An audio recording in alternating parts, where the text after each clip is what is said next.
Hey all, Ben here. Christmas is a really fun and joyous and like holly jolly time, sparkly trees, presents, family, food, the good stuff. Love that. But unfortunately for you, I had a really stupid shower thought that I need to share lest I go genuinely insane. So, here we go. Right, so, first of all, everyone knows Rudolph the Red-Nosed Reindeer, the story, right? I'm gonna go over that later. But, you see it in the title. Who the fuck is Burke? Well, duh, he's the, OG, original conservative thinker. He's not like the American conservative, we need, Jesus and prayers in school, or, let's say weird stuff at Thanksgiving. But he's more like, okay, calm down, dude, slow your fucking roll. Let's maybe not burn shit down and kill people.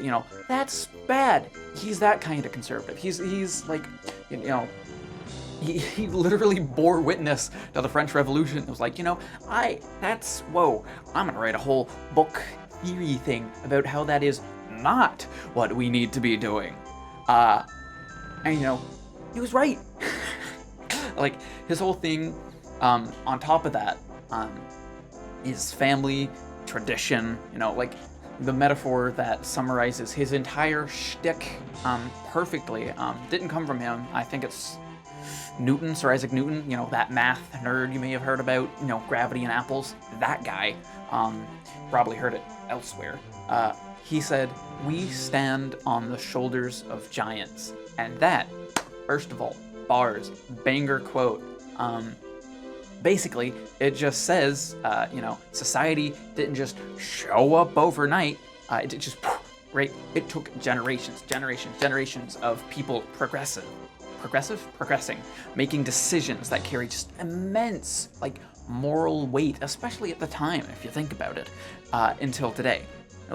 Those people didn't make those decisions for no reason. There was something behind that, and those past people and those decisions and our society are the giants, and we pale in comparison to their size. So we'd better not, just take that shit and throw it out on a whim, because if you think about it, right, effectively, what we do and what we contribute to society, family, whatever, will make us into those giants. We will become the giants, and if we don't fuck it up, that's cool, right?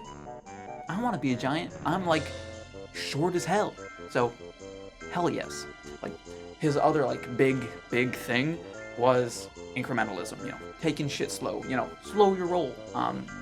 Slowly working and building towards something like political change, whatever your goal is. For the French Revolution, which you witnessed, it was the aristocracy and the kings and monarchs. They kind of suck. And the French Revolution's decision was, let's burn things down and kill people. And he was like, no, that's how you get Napoleon. And guess what? Napoleon.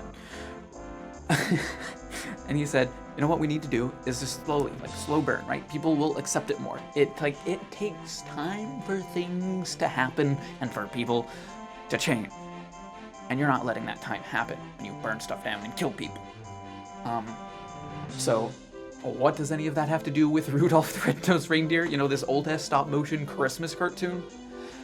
Well, on a more, meta external to the actual story level, Rudolph is a classic. Some guy, 70 years ago, decided to, put together a production team and make this cartoon.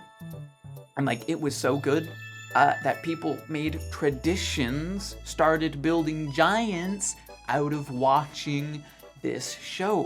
People get their families together. Hey, mom, dad, kid, brother, I don't know, dog too, let's get some hot chocolate and watch this cartoon. And then do that year after year after year. And what that does, that builds up family ties. That builds up, just a bunch of, nice things. And, people will even do that not only with family, but they'll do it with their friends and their neighbors. And you get, community building. And, schools will host events being let's put this on a thing. All you guys on campus, come down and watch it and we'll have a nice time. And, yes, it's amazing that, a little cartoon does that. But, if you're gonna throw it out because, I don't know, like, oh, they're making fun of disabilities. It's like, well, no, that's not at all the story. But 2, it's like, no, don't throw that away. Like, you realize Rudolph is like holding this little like fabric together, and you're like, let's throw it away. No, you're like, cutting the giant's throat right there. That's not good. That's bad, actually. Thinking, like, if you use your brain, just throwing something away for no reason, terrible. But like, that's his whole thing. These giants are cool, and we need to not kill them. And that's what, throwing away Rudolph would be doing. That's killing a giant. Rudolph is a giant, in which the story proves, and I'm about to talk about that. Like, on a story level, Rudolph is weirdly Burkean. Like, this is the shower thought. He waited things out. He didn't, revolt. He like, all right, let me just break down the story. Everyone knows it, right? The other reindeer never let him play reindeer games, right? He was weird. He had this glowy nose. It was like, me, me, me, me, me, and terrible. Like, what? You, weird. Ugh, go away. Weirdo. Like, they hated this guy. Like, dude was positively fucking downtrodden. Like, if they existed, they would have shoved his ass in the fucking reindeer locker. Just, terrible shit. They would have given fucking, I don't know, reindeer wedgies. They don't wear underwear, but they would have fucking figured out how. Like, they thought he was dumb, stupid, weird, useless. Hate that guy. But, Rudolph knew. He's like, this is wrong. Like, what they're doing to me is obviously wrong. But, like, he knew. Like, I've got this nose. It glows, right? I can kind of be seen in the dark pretty easily. That's kind of, I'm gonna hold on to that one. I'm gonna think about that. And he did, cause right, he knew his day will come. And guess what? Guess fucking what?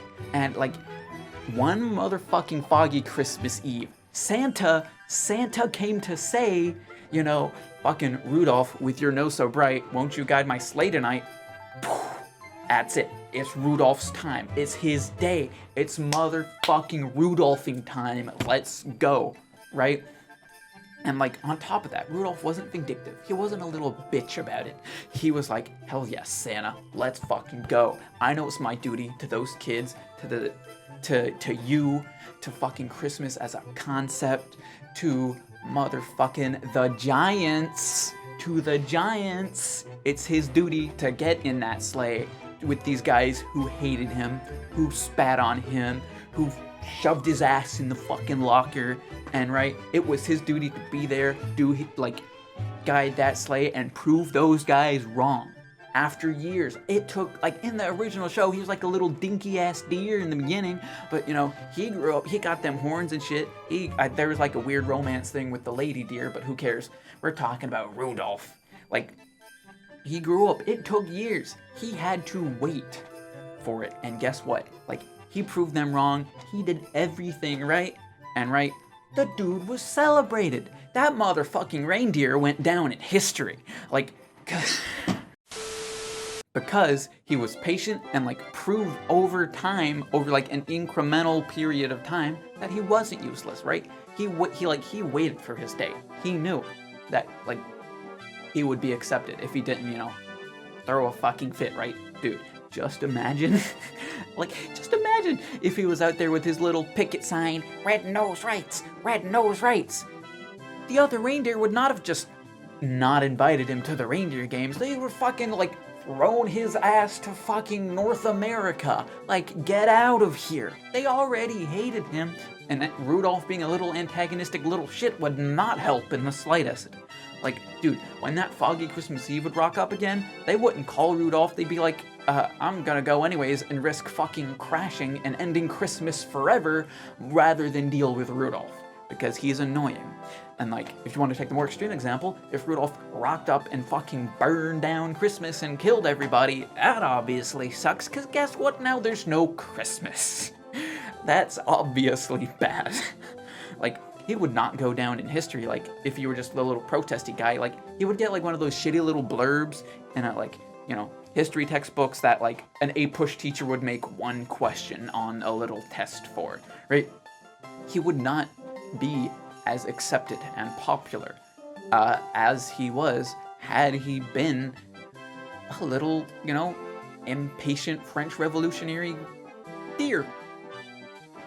And that's my analysis. I got out of the shower and spent like 30, 40 minutes to an hour writing down my insane ramblings. And now I sat down and recorded them.